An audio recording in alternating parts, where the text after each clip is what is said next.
Whenever I have friends and family visit town, I try to think of exciting and interesting places to take them. Perhaps I have them visit Big Garden Village, grab a bite to eat in River Park, or take a walk around Old Town Clovis. But what I'm trying to do is give them a memorable experience. And I want them to think highly of the place that I call home. Now I want you to think about where you take people who visit you from out of town. You take them somewhere. Why do you take them to those places? And what makes those places different from everywhere else? If I am visiting in Southern California, it's likely I end up in Old Town Pasadena or taking friends to have dinner at 3rd Street Promenade. But all these places have something in common. They're places with gravity. They have an attraction. They pull you in. You want to be there. And what we need to explore is why those places have the gravity they do, because those are the places that matter. It's the places that you decide to visit, that you decide to take your close friends, family, people you do business with. In real estate, we learn it's about location, location, location. Now, I think it might be better to think of it place, place, place. And the extension of that is to really focus on people, people, people. The barometer for success is how people respond to what we build and how they feel about it. This is a project in Santa Barbara in an area called the Funk Zone.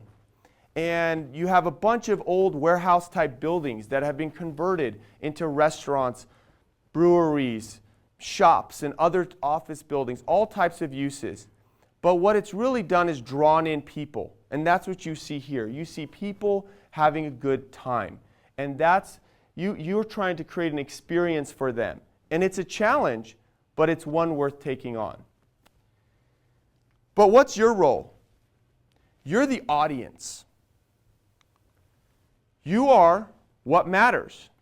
And that means what we develop has to matter to you, the end user, the person who visits a particular place, the person who shops somewhere, has an office in a building, or lives in an apartment complex. Now, once people find out what I do, they ask me some common questions. The most common one is, why does everything around town look the same? The houses, the shopping centers, the shops in the shopping centers, all the same. And the question we have to ask is, does it have to be this way? So I was giving a tour to a close friend of mine, driving them around town. He's a designer from Seattle. And about halfway through the drive tour, he stops and turns to me and says, does the paint store in Fresno only have 4 colors? Because every building is a different shade of beige. And I didn't know what to tell him because I was a little bit embarrassed, to be honest with you. But that's what you see, what you get, right? You drive around town and it's a lot of the same, a lot of monotony, especially if you end up in tract subdivision or a strip mall. And you have a lack of color. You're missing creativity and uniqueness, and there's an absence of vibrancy. There's something missing there. But if we're not careful, we end up as Anywhere USA, a place that has little value, little meaning, and no emotional connection. And you know what that is? It's a place that doesn't matter. The practical side of development. It's hard.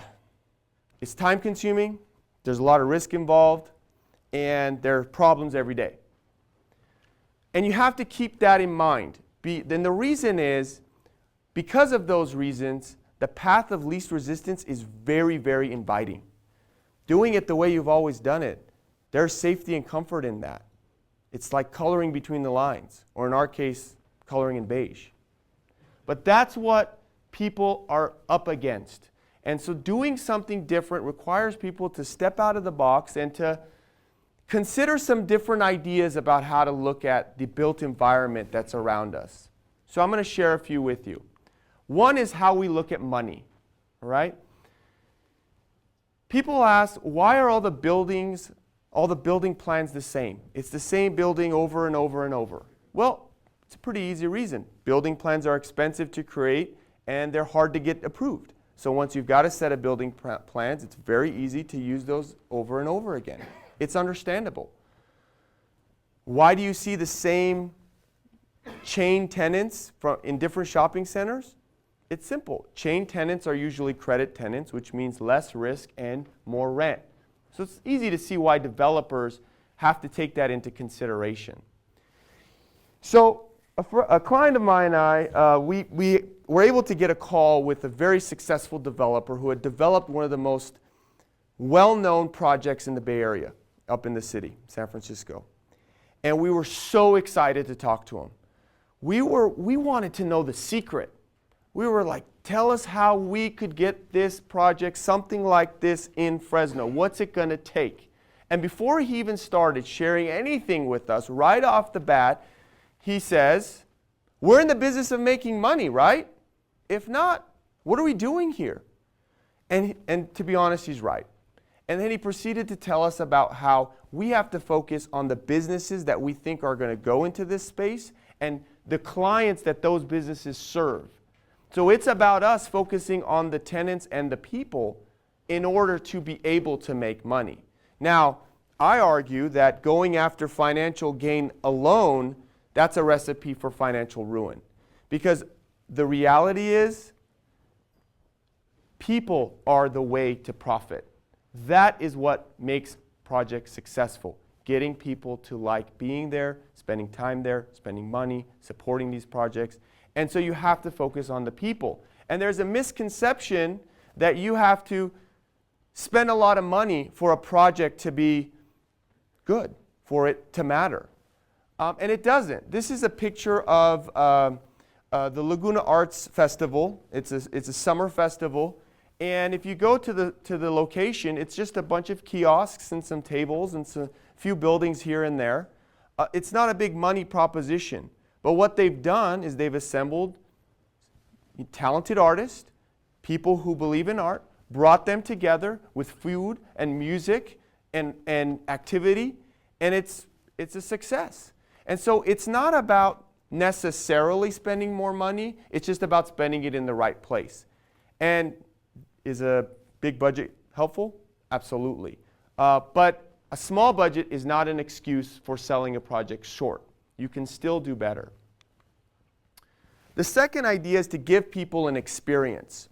Today's a totally different deal. You could be sitting at home on your couch, in your bed, you can order whatever you need.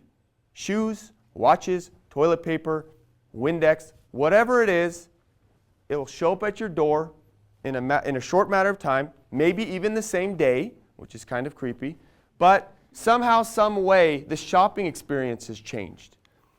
So you have to give me a reason to leave my house, right? I don't even have to leave for food. You can call Uber Eats and they'll drop off whatever you want. So the reason to leave is no longer the product, it's the people. It's to be with others. And if you look at this is a project in Huntington Beach called Pacific City, and this is actually inside of the food market hall that they've created. And there's a ping pong table there, taking up what some developers would consider valuable, leasable space, but it's really about giving people something to do. We were there, our kids were playing some arcade games, we were having coffee. It's an experience, it's a reason to get out of the house. The other thing is that empty places are not comfortable. If you've ever gone into a store or a restaurant that has no one else in there, you're looking for a way to leave because you're not comfortable. And that's why I think Starbucks is so successful. If you go into a Starbucks, you're glad that people are there. I mean, if people are not there, you got something to worry about, right? Is there something going on that I should know about? But there are people there. Now, you don't necessarily want to talk to those people, let's be honest, right? You say, I'm glad you're here, but I really don't want you to sit next to me, but I want you to be here because I want that experience of being around other people. The world is moving at a lightning pace, like we talked about. But here is the rub. The rub is that real estate development is really slow. I mean, it takes several years from conception to completion of a project. And then once the project's built, it's permanent. It's a physical structure. It's here. And it's going to be there for a while. So that means that these spaces have to be designed in a way that can be adapted over time, that can be utilized in different ways, and that our thought process is not only what people want today, but what they will want in the future. So we try to do what's called timeless design. Well, what's timeless? Having a great design. You want to know what doesn't get old? A place that has a unique experience. And you want to know what people appreciate? They appreciate a place that matters. The third idea is to care about the details. This is that same project, Pacific City in Huntington Beach. And if you look closely, you'll see the light fixtures, the materials on the wall, the tables, the chairs. Everything is carefully, thoughtfully prepared and put out there for the user to enjoy, for the person who's there to feel good about being there. And it's a good lesson for us because if we take the time to pay attention to those small details, the visitor might not even know what it is that they like about this place. They just know they want to be there. They speak with their feet and with their presence and with their where they spend their time and money.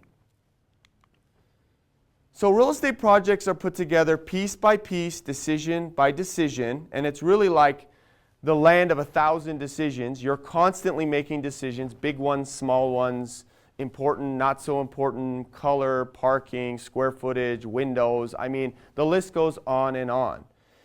The important thing is to not lose sight of the importance of caring about those decisions. It's easy to get what I call decision fatigue. That's when you've made so many decisions that you just simply don't care anymore. So you're always having to fight that. And the way that you fight that is keeping your eye on what you're trying to accomplish at the end and forcing yourself to think about and put yourself in the place of the people that will be spending time at your projects.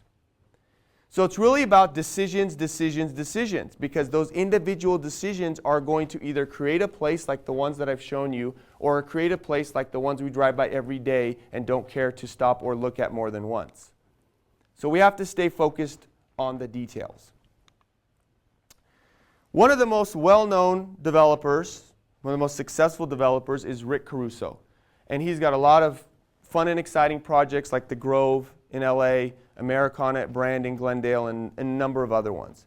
If you go on his website for his company, Caruso Affiliated, you will see one of his operating principles is perfect every detail. It's all important. Perfect every detail. It's all important. And if you've been to one of these projects, you'll know what this means. Because the parking experience, something we take for granted. The restrooms, something we overlook. The play areas, they are all carefully choreographed. They are all synchronized and working together to make the experience fun and enjoyable and, most importantly, memorable. This is a picture of that project, and you see people there. This is a random Sunday afternoon in October. They have some events on the lawn. They've got people playing, kids running around. They have shops, places to live, places to eat. And that is what we're aspiring to do. But it's a challenge, and it's a challenge worth undertaking. The importance of caring does not stop when the building is built. That's a key thing. Sometimes we think we're going to build this beautiful building and we're done. But you're not. It's an ongoing process of thinking about how these spaces can work better.